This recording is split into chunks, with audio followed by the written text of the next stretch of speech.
Welcome, we're back with another video of Coffee with April. This time, I just returned from Kenya and I want us to discuss what is going on in Kenya at the moment for the upcoming harvest, what's going on with April and its relationship to Kenya as a general approach, and what are we thinking about in the future with our green coffee as well, because this was basically the first trip for me to Kenya. I've been buying Kenyan coffee for a long time, but this was the first time I was actually down there, visited the country, visited some of the producers that we work with here at April, and it was a really interesting experience. And before I go any further here, this video is going to come across as a tiny bit harsh. We're going to keep it real and we're going to focus on what we actually experienced, focused on some very real issues with Kenya as a producing country. This is in no means a critique to any roaster that works with Kenyan coffee or to any individual producer. This is a summary of my experience and thoughts that I've been having regarding Kenya for a very long time. So for those of you that don't know, Kenya is perhaps the most complicated coffee origin to purchase from for many, many reasons. It dates back all the way down to colonialism. We're talking about the stock exchange and how they're selling coffee now. We're talking about the direct trade relationships. We're talking about an unstable political situation where taxes and fees are changes for the farmers from one season to the next. There's a very difficult, complicated situation to be in as a farmer. So a lot of the things that we're coming to in this video has an explanation and historical roots that has been developing over many, many years, and it will take a long time to change this, and I have a lot of respect for that. However, we come to a point in specialty coffee or quality coffee, whatever you want to call it, where we need to discuss what's the most important part of what we're doing here. I feel for a long time what we've done in specialty coffee is that we're pitching that the quality comes in the cup. I do it myself, I visit farmers, I talk to other roasters, other brewers, and we come down to discussing the quality, and what we do is what comes out of the cup, and that is true. But what if the way leading up to that cup is not very ethical or is not very properly made from an agricultural perspective? Then I think we have to ask ourselves, is that good enough? Is it just about really tasty coffee, or is it also about how we produce that coffee? So Kenya, for example, to give you guys a basic idea, it's basically a collection of a lot of different small farmers, usually selling to cooperatives around the country. Some cooperatives are bigger than 1,000 different individual small farmers, some are on the smaller side. We specifically were in Kenya to visit our single farmer projects that we've started with, and we think that is really interesting because it's a search for transparency in a coffee country where transparency is very hard to find.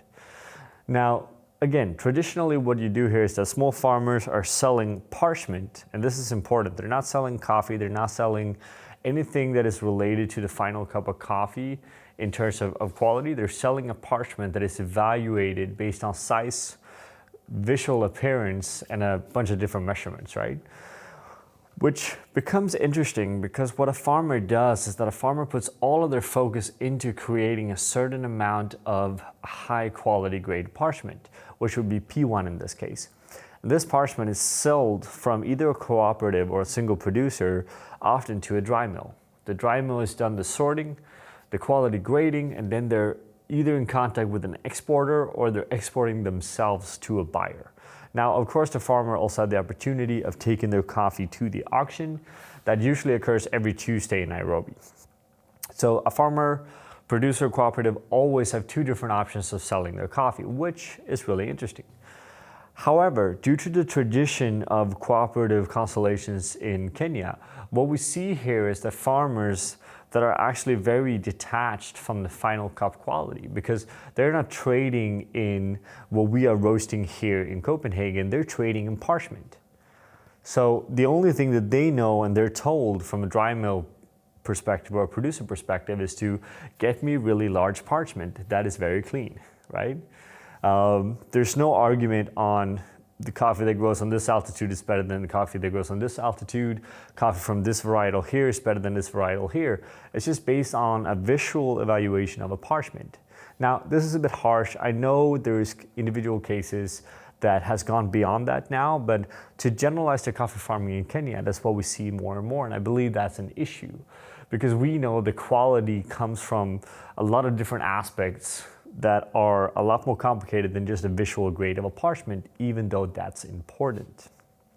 Now, in order for a farmer to generate the larger size parchment, what you do is that you're basically pumping the trees with, let's call it steroids for lack of a better term, but pesticides, different kinds of nutritions. There's few other countries within especially coffee that are using as many chemicals on their coffee as in Kenya. And people do this because they're looking for a larger size bean, they're looking for a larger size parchment, right? So it's only focus on getting a higher amount of uniform, larger graded parchment. And the farmers do what they need to do to achieve that. And there's no one that's really questioning, but where does that come from? And is this the most efficient way to do it? And it's just the way that generates the highest quality of flavor in the coffee. Now, the issue here with Kenya is that most Kenyan coffee is fantastic. There's very few other origins where by default the coffee is tasting as good as it does, which is part of the issue here, right? Because the farmer knows they have tasty coffee. So from my experience, I see farmers from an agricultural perspective, from a processing perspective, that is of lower quality than most other places in the world. I came down to Kenya because I asked myself, why has the quality been so inconsistent? We here at April now, we've moved away from buying from cooperatives in general, at least cooperatives that cannot provide a specific piece of land, right? So if we buy a Kenyan coffee with 700 different farmers, there's no way we're going to be able to trace where that coffee actually comes from out of those 700 farmers. There's just too many, it's too much land to cover, and it's not reasonable, right? So traceability here is an issue, which is why we decided to go this year to actually see what's going on. And unfortunately, what we see is that traceability is still going to be a challenge. Most farmers pretty much upfront tells you that it's not going to happen or it's too complicated, right? A smaller individual farmer wants to work with other farmers neighboring them to be able to increase their volume to make more money. So there is a very complicated situation here that unfortunately is very detached and far away from final cup quality. So it's very, very hard to build up something long-term here because there's very little long-term perspective in what the farmers are doing from a production perspective. Because if there's an exporter from Kenya knocking on the doors of the farmer next season and say they're going to offer you a higher average price, most likely that farmer will leave, right? And we can't really blame them because of the colonialism, because of trade in Kenya over many centuries.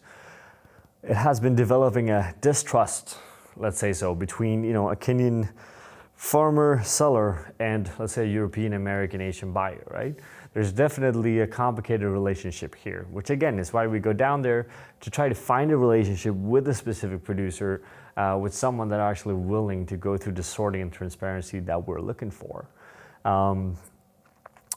But again, the question that we come back to here again and again is that should we continue to evaluate specialty coffee only by the cup quality, even though that cup quality has, in this case being Kenya, very clearly been a result of some very questionable farming practices? Is that good enough, right?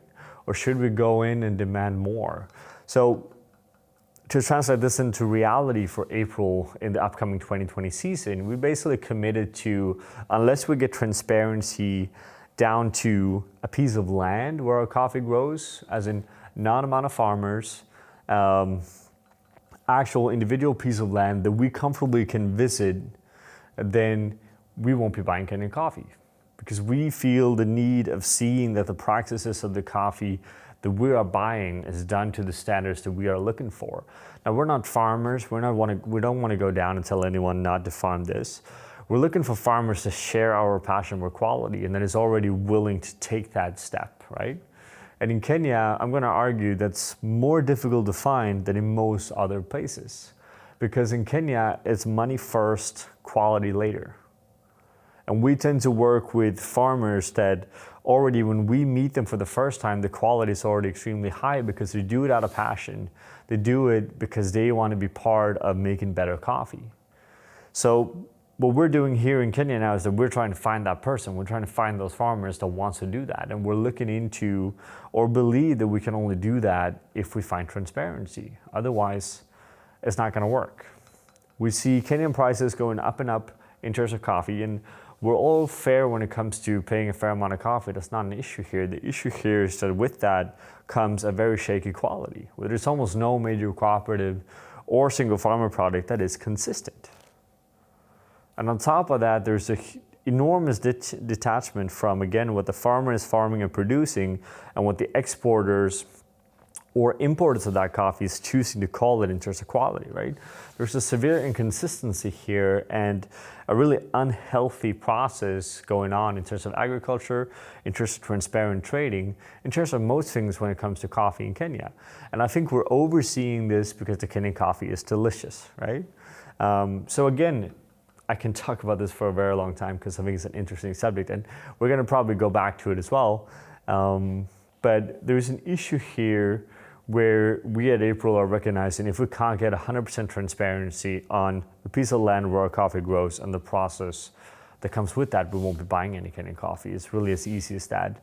Now, to kind of finish on a positive note, which I think is important, we did find some really interesting examples of proper good farming of seemingly high quality that we are looking into, that we are going to revisit in January in terms of tasting. And if the cup quality slips up to our standard, we're going to be revisiting in February, and we will see Kenyan coffee in April.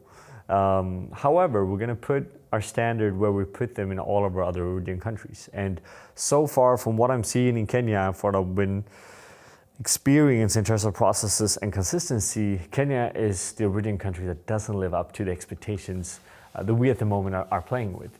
But again, we're going to keep you updated. This will be one of a series of episodes on this because I think it's an important issue. We're going to push in some other origins in this conversation as well. If you guys want to share some thoughts, some opinions, have some questions, just please, as always, comment down here. We're always really happy to get back to you guys. And thank you all for watching.